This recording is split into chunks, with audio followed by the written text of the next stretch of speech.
Dust still hung over NW8. It had fallen molecule-thin on the bonnets of cars and the leaves of shrubs. It lay palely on the tops of things, other surfaces dark. Dust shadows. It had fallen on the piles of brick and broken glass, on a pair of spectacles that sat on the lawn, and on a pot of geraniums that stood by what had once been a front door. A woman police constable walked carefully towards the ruined house. In each hand she held a mug of tea. Her flat shoes printed the dust with small, careful steps. Shreds of paper decorated the trees. The streets around were quiet. Somewhere a radio sang, "I love Jennifer Eccles, I know that she loves me." A cold, dull London morning, now the rain had stopped. A black cat padded across the street in front of her and stopped to look around, trying to figure out what was wrong, then slunk under an Austin. I know that she loves me. The stink of burnt wood and plaster was stronger the closer the policewoman walked. 2 bored coppers stood at the door, watching her approach. On the door, in fact, it had been blown flat, a scorched copy of the Times still poking through the letterbox.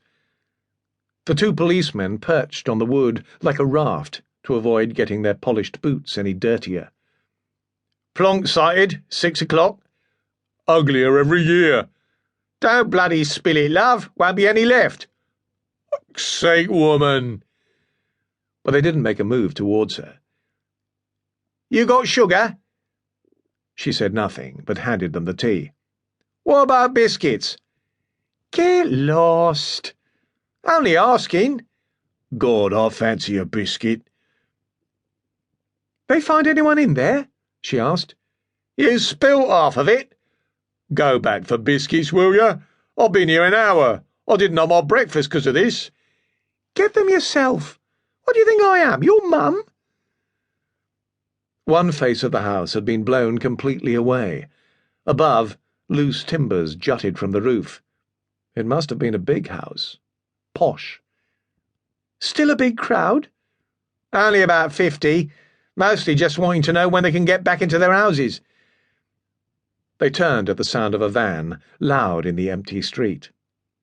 On its side, the words, "Gas Service." The man behind the wheel looked pale and nervous.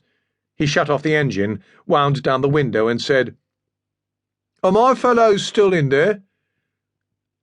"How long before we can go in?"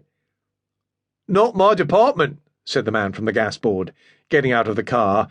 He wore black-rimmed glasses, a khaki warehouse coat, and had a small, Hitlerish moustache. Pipe bowl sticking out of the top of his coat pocket. He joined the 2 men and the woman on the door, looking into the remains of the house. "Bloody Nora! Hell of a bang, wasn't it?" said the gas-board man, looking around him. "Who's that?" asked the woman constable.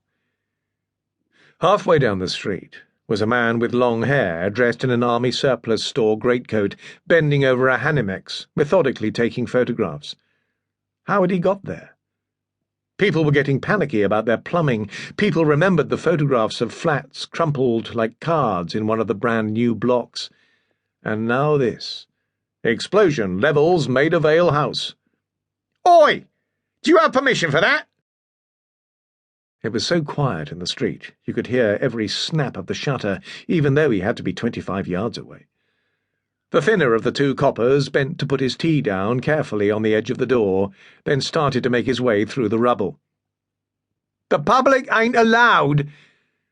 The photographer calmly took another frame, then another. Past the rubble, the copper broke into a trot. Finally, the photographer swept the long hair out of his eyes, turned and ran swiftly away down the street, disappearing around a corner back towards the barricades. "Cheeky arse." "How come he got through?" said the gas man. "I had a nightmare getting past your men. Your lot don't know what you're bloody doing, ask me."